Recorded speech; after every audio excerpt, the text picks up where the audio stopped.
Greetings, community, and welcome to another edition of Kevin's most anticipated reads tomorrow for New Comic Book Day, 10/2/2024. And here we are once again, and here we are once more. And I'd like to take a moment to thank those that cruise on in on the rewind. I just greatly appreciate you cruising on by. And hey, without you, it'd be fruitless. I'm just saying, I appreciate you guys. And for those of you that cruise on in on the live, well, let's go ahead and take a moment and say hi. Start off, hey John, I appreciate you being here, and dude, appreciate you stopping by. And let's go ahead and start off by talking over at the Oni Press side and bringing it on in with Cult of Lamb, issue number 4.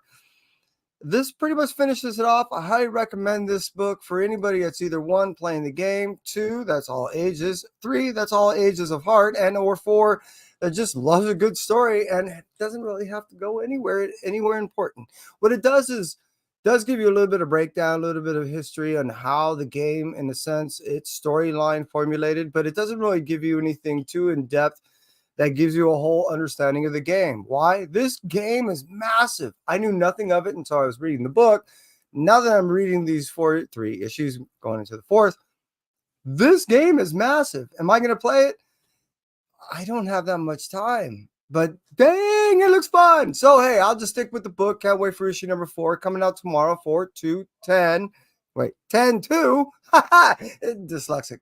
2024. Again, Oni Press, Cult of Lamb, issue number 4. Hey, look. Dude, you got beat. Just saying. Just saying. I appreciate you being here, Last Christmas. Move out for Oni Press. Cruise over to Whatnot Massive, and they're going to bring us to I Lie Popeye, issue number 2. I loved issue number 1. However, I do have an issue with the issue. The issue is the fact that my eyes are old, and if you're going to give me lettering that big, you got to give me a page that I can expand, and it didn't work. Unfortunately, paper don't do that. Again, I dug the stories. It was fun. It was great. I was just felt silly, kind of pressing my face up against it. That is gone with issue number 2. I thumbed through this thing, and after doing so, I ended up realizing, hey, my only issue with this book was the fact that it just had small lettering, and that's gone. All right, let's sneak a peek and see what the lettering and a little bit of what the coloring and everything, still same as issue number 1. Must read. If you're a Popeye fan, if you're an all ages fan, if you're all ages of all, didn't I just say this with Cult of Lamb? I highly recommend this thing. It's seriously a lot of fun.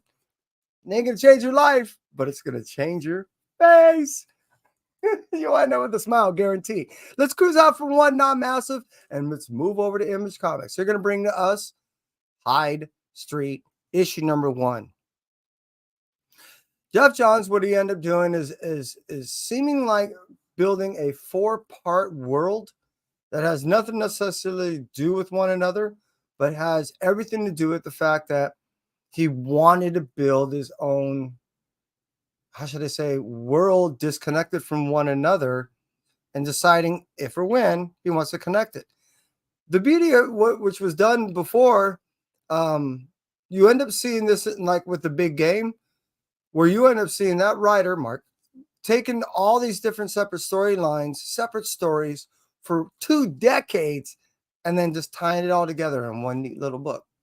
So it almost seems like if Jeff wanted to, he could, but he's not. What he's doing is he's just increasing this world, this universe per se, by giving us this Hyde Street issue number 1. And then another month after that, we're going to get another issue. This is in the works of about 4 or 5 different people in this department of this project, along with the next one, which will be some of the primary players, is Danny Mickey on art, along with, I can't remember the other guy's name. I think it's Reese. But primarily, it'll be Jeff Johns penning this stuff out as far as the storyline is concerned. Not only am I looking forward to seeing these guys Friday and having a small interview with them to talk about this, but the future projects, but I am dying to get into this book. Seriously. But I've been resisting. I was right. It's Reese, excuse me. Johns, Reese, or Rice, however you want to pronounce his name, and Mickey Anderson Lay. I know Mickey and Johns will be there. I'll end up seeing Johns at the end of next month too, at like a party event. So I'm looking forward to talk to these guys about this, and I will be reporting little snippets to you guys. You'll see that coming up on the LA Comic Con event that I'll be doing. Moving after that, let's talk about over at Venom. Hey, I'm a little premature on that one, ain't I? Wait, where am I at? What happened? Nope, yeah. But God, see, I got lost. Let's cruise out from Hyde Street, issue number 1. Let's talk about Red Coat, issue number 6. Still staying with the whole universe of John's, but going in a different place. And these two are not connected as far as Hyde Street and Red Coat. Nope. Red Coat resides in the Geiger.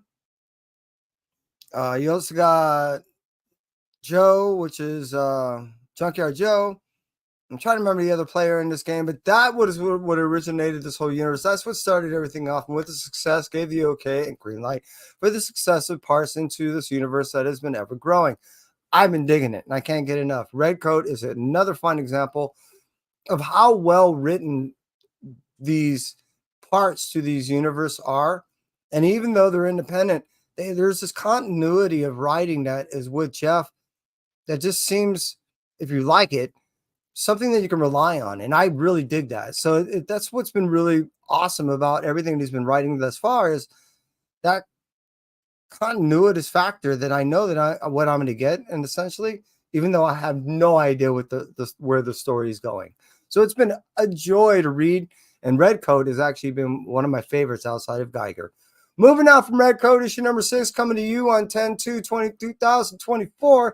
Let's cruise out from that Image area and let's cruise over to the IDW area and let's talk about Teenage Mutant Ninja Turtles Night Watcher, issue number 2. You have no idea how tickled I was when I ended up finding out the true identity of who the Night Watcher was. Some may like it, some may love it, some may hate it, and some may go, meh. Me, I was not only ecstatic, but I am now so looking forward to get my hands on issue number 2.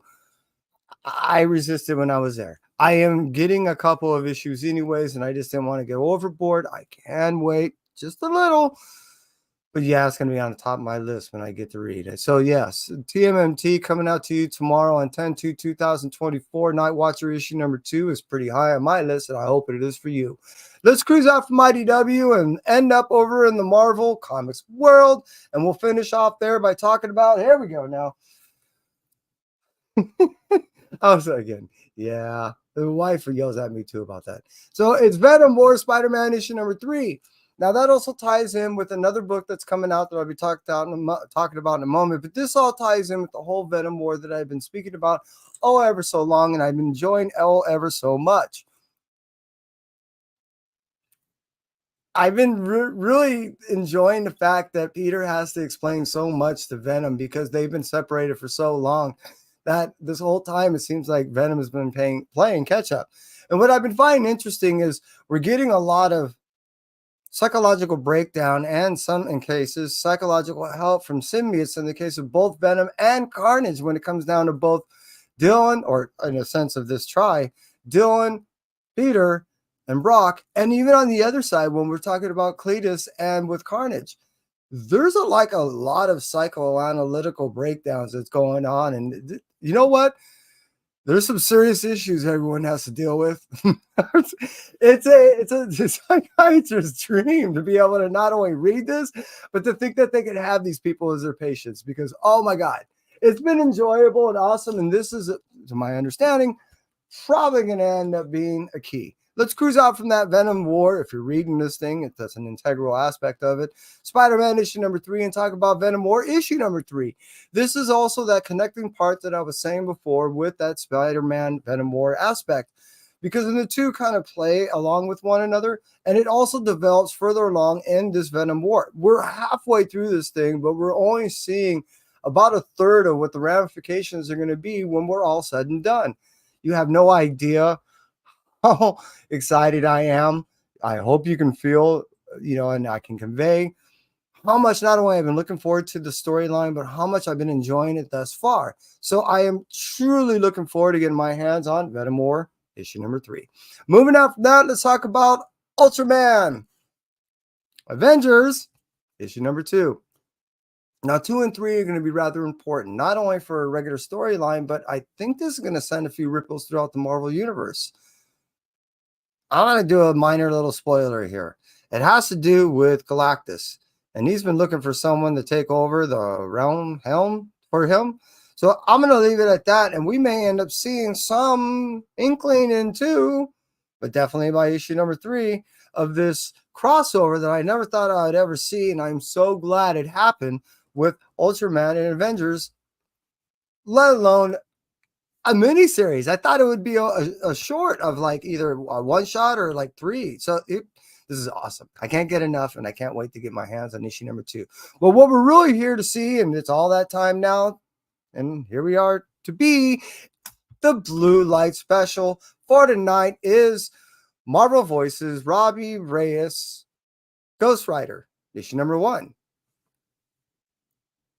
You end up seeing the reveal of Phantasma as a character, and only as a character, on issue number 19, the volume, I want to say it's like 4 of Ghost Rider, that was released in 2021, I think. The cool thing is it was only like a B or a C cover, and it had nothing to do with the story that we're doing. It almost seems like that Gwenpool thing. You know what I mean? Where we saw a cover and we never got a story. Same situation here. We're going to finally get a story. And my understanding, it's also being told by a writer that I truly enjoy. And she's making her own little waves in the market and doing so well with the projects that she's been giving thus far. Melissa Flores is actually an upcoming writer that I'm enjoying reading, and she's been taking over projects that I've been enjoying reading because they are projects in which that I already pre-existingly read. So being it's one, a Ghost Rider story, and 2, a writer that I truly enjoy, I'm looking forward to not only getting my grubby little hands on this book and getting it read, but also taking it to the LA Comic-Con, doing a small interview with her and begging her to scribble all over my book and for me to get a signature. And that's pretty much it for me. And those that cruised on by, Crystal, I appreciate you coming by, truly. And Las Cruces, as to you, I appreciate you, buddy. John, dude, you made it first. You beat out Las Cruces. I appreciate you, buddy. And Trev, and everyone else that may have stopped by, and I miss Christina. Thank you very much for hanging out with me, allowing me to chew on your ear for a bit. And that's it for me. Entropy. You take well.